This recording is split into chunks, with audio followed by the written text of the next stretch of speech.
I can see. More work, Arnie Schwarzenegger.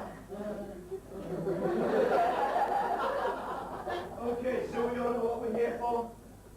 Why? Low impact, biodegradable, friendly to the environment, painted a workout. So, ready when you are, Mr. Music. Yes.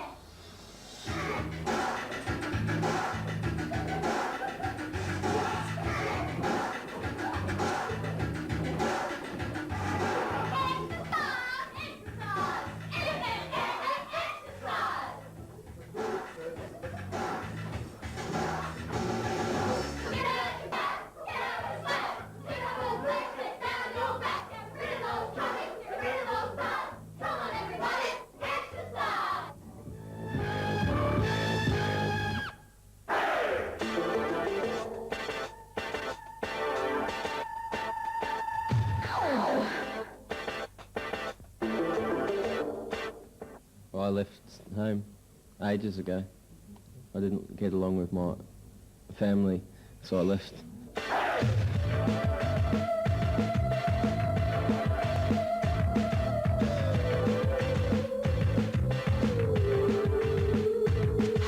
My parents got divorced. I was kicked out of places heaps of times. And me and my fiance just decided to sleep on the streets.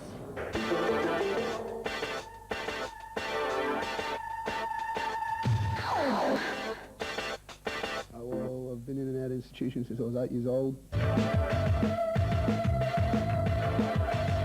As soon as I got to Melbourne, I didn't know anyone, so I was literally homeless, and I moved into a squat in North Melbourne. I got kicked out of home when I was 14. When I went to prison and that, my mother kicked me out of the house. I'm still not allowed to go back.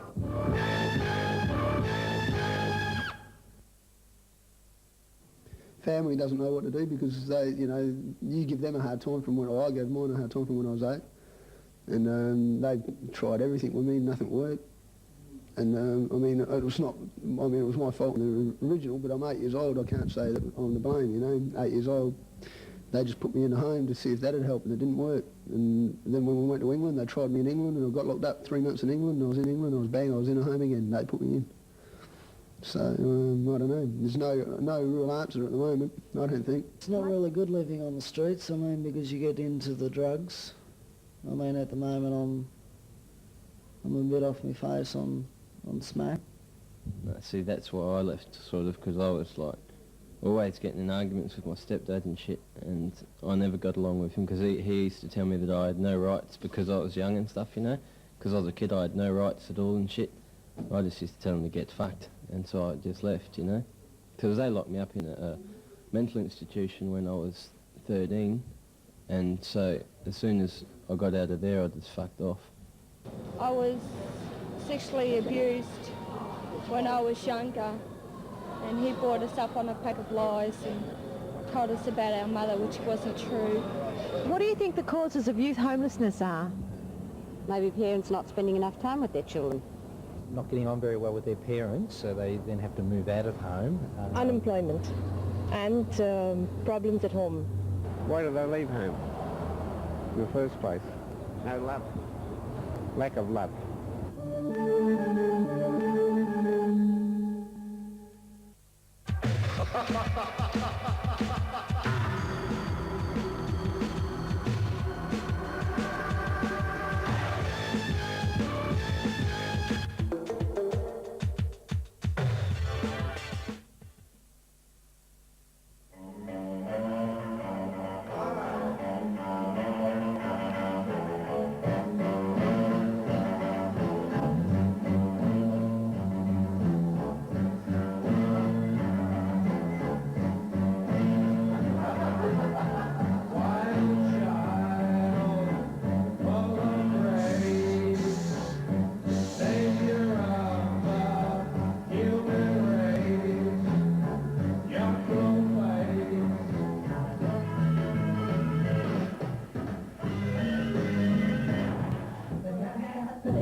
you members of Surf Lifesaver and the Associations of Victoria to heed the call and save lives on the beach this summer. Let's go, Chief John. Find a volunteer from the audience out there. Ah, you got the back. Yeah, you're doing nicely, thank you. When you come upon victims, you may be in a state of shock. It may be necessary to slap her, thereby calming her down. Very necessary. In a reel and tackle say, it's best to grab the victim around the waist, thereby dragging her back to shore via your companion for the send ride. Go for it, Clubby. You do it. Go on, make way, drowning person. Hey, show that out. Come on, drowning person here, make way. Come on, she's not going to get you better. See right out there, it's all right.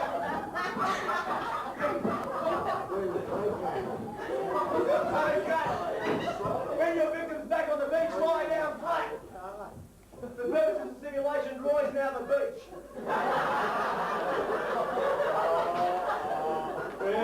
When you get your victim on the beach, try and check to see if she's breathing or if there's a heartbeat.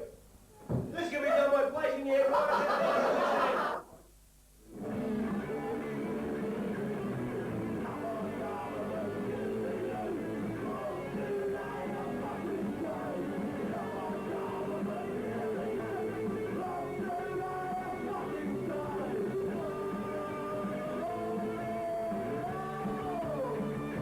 Punk is just, well, it's an attitude, way of life, you know, do what you want to do, not what society tries to tell you what to do, you know. Fuck the system, think for yourself. Punk's not just the way you look, the way you dress, it's the fucking what's inside. That's what punk is.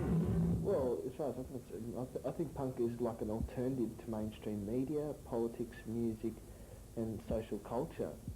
Punk was never born, it's never ended. Can never end. Punk's the wrong Punk is, it's a totally wrong word for it. You've simply taken that as a time.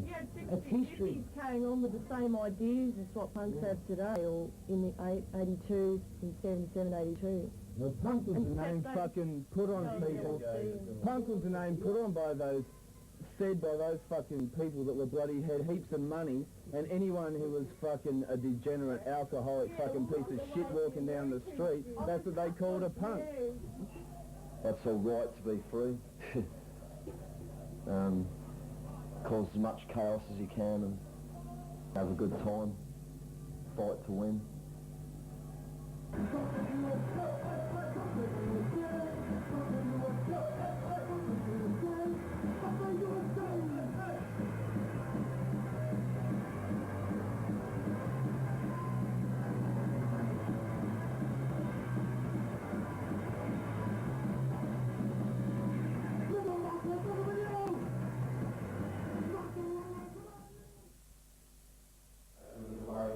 With no children. Oh. What is it? I love you, don't I? Yes, you love me. I know girls who trembled and cried before going to bed with their husbands. Did I cry the first time I went to bed with you? Or didn't I sing as I turned back the fine linen bedclothes? And didn't I say to you, these bedclothes smell of apples? Yes, that's what you said. My mother cried because I wasn't sorry to leave her, and that's true. No one married with more happiness than yet. Hush! I have a hard enough job here all the time. No, don't tell me what people say. I can see with my own eyes that they didn't so. The rain, just by the force of it falling on the stones, softens them and makes the mustard grow, which people say isn't good for anything. These weeds aren't good for anything. And yet I can see them plainly enough, moving their yellow flowers in the wind. We have to wait. Yes, look at each other. Is there anything you need? Tell me, and I'll bring it to you. You know I don't like you to be going out. I never go out. You're better off here. Yes. The streets are for people with nothing to do. Oh, for some time I've been wanting to talk about it with an older woman. Because I want to find out. Is your laughing? Many times I've said these prayers in the cemetery with women who wanted to have a child. And they've all been afraid. All except you. I came because I want a child. I don't believe you're a deceitful woman. I'm not. May my mouth fill with ants, like the mouths of the dead, if ever I've lied. The last time I said these prayers with a beggar woman who'd been dry longer than you, and her wounds sweetened so beautifully that she had 2 children down there by the river, because there wasn't time to get to the village, and she carried them herself in a shawl for me to take care of. And she was able to walk from the river. She came, her skirts and shoes drenched with blood, but her face shined. And nothing happened to her. What could happen to her? God is God.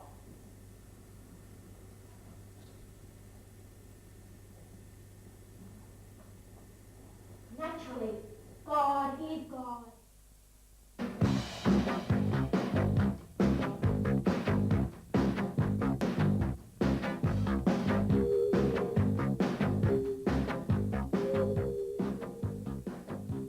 For most Australian women and men, beauty aids are a part of their everyday lives. Most people use soap, deodorant, talcum powder, shampoo and other hair products. Men wear aftershave and women use skincare and cosmetic products. Glamorous images are presented to the consumer using carefully designed packaging and advertising. The reality behind the glittering facade of a cosmetic industry is that horrific tests are conducted on animals. Every day, thousands of animals are tortured to death unnecessarily. Well, I mean, it's not fair, but it's not nice. I mean, it's cruel, but I hate it, I really do. But I'm not that concerned about it that I would stop using cosmetics because of it.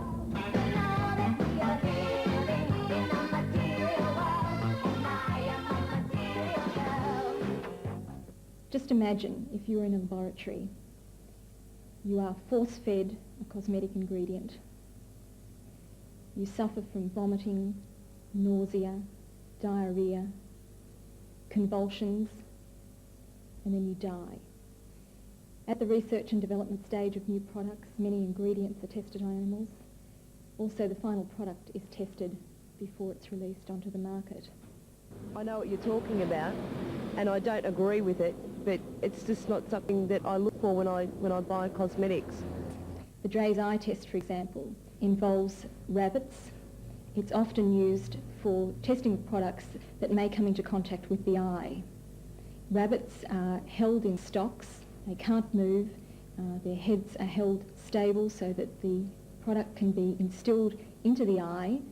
The degree of ulceration and inflammation that then results is used as the benchmark to determine whether or not that particular product is an irritant and whether or not the label should be marked, treat with care, this product may cause eye irritation. There's 2 products and one's tested on animal and one isn't. I'll take the one that isn't animal tested.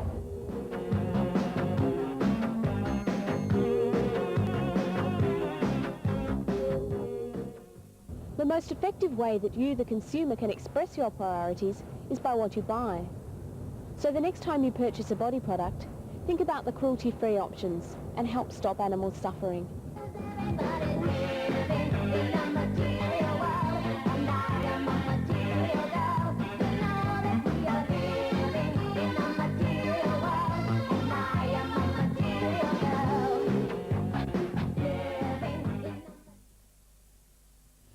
So one day a lady came down, it was downstairs, a lady came downstairs and she said, "Who is number 24?